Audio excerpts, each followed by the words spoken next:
ಇವತ್ತು ತಂದೆಯವರು ಈಗ ಇನ್ನೇನು ರಾಜಕೀಯ ಕೊನೆಗಾಲದಲ್ಲಿದ್ದಾರೆ, ಅವರ ರಾಜಕೀಯ ಬದುಕಿನ ಕೊನೆ ಘಟ್ಟದಲ್ಲಿದ್ದಾರೆ. ಅಂತ ಸಮಯದಲ್ಲಿ ಈ ರೀತಿ ವೈಚಾರಿಕವಾಗಿ ಪ್ರಗತಿ ಪರವಾದಂತ ಸಿದ್ಧಾಂತ ಇಟ್ಕೊಂಡಿರೋರಿಗೆ ಮಾರ್ಗದರ್ಶನ ಮಾಡೋದಕ್ಕೆ, ಅವ್ರಿಗೆ ನೇತೃತ್ವ ವಹಿಸ್ಕೊಳ್ಳೋಕೆ ಒಬ್ರು ನಾಯಕರು ಬೇಕು. ಸರ್ ಜಾರಕಿಹೊಳಿ ಅವರು ಅಂತ ಒಂದು ಜವಾಬ್ದಾರಿ ವಹಿಸ್ಕೋತಾರೆ.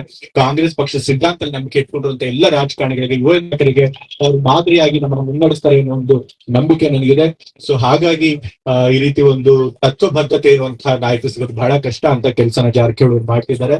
ಅಂತ ಕೆಲಸ ಮುಂದುವರಿಸಲಿ ಅಂತ ಹೇಳಿ ನಾನು ಕೇಳ್ಕೊಳ್ತಾ, ಮತ್ತೆ ಇವತ್ತು ತಂದೆಯವರು ಈಗ ಇನ್ನೇನು ರಾಜಕೀಯ ಕೊನೆಗಾಲದಲ್ಲಿದ್ದಾರೆ, ಅವರ ರಾಜಕೀಯ ಬದುಕಿನ ಕೊನೆ ಘಟ್ಟದಲ್ಲಿದ್ದಾರೆ. ಅಂತ ಸಮಯದಲ್ಲಿ ಈ ರೀತಿ ವೈಚಾರಿಕವಾಗಿ ಪ್ರಗತಿ ಪರವಾದಂತ ಸಿದ್ಧಾಂತ ಇಟ್ಕೊಂಡಿರೋರಿಗೆ ಮಾರ್ಗದರ್ಶನ ಮಾಡೋದಕ್ಕೆ, ಅವ್ರಿಗೆ ನೇತೃತ್ವ ವಹಿಸ್ಕೊಳ್ಳೋಕೆ ಒಬ್ರು ನಾಯಕರು ಬೇಕು. ಸರ್ ಜಾರಕಿಹೊಳಿ ಅವರು ಅಂತ ಒಂದು ಜವಾಬ್ದಾರಿ ವಹಿಸ್ಕೋತಾರೆ.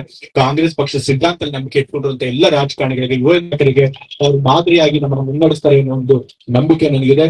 ಸೊ ಹಾಗಾಗಿ ಈ ರೀತಿ ಒಂದು ತತ್ವಬದ್ಧತೆ ಇರುವಂತಹ ನಾಯಕ ಸಿಗೋದು ಬಹಳ ಕಷ್ಟ. ಅಂತ ಕೆಲಸನ ಜಾರಕಿಹೊಳಿ ಮಾಡ್ತಿದ್ದಾರೆ.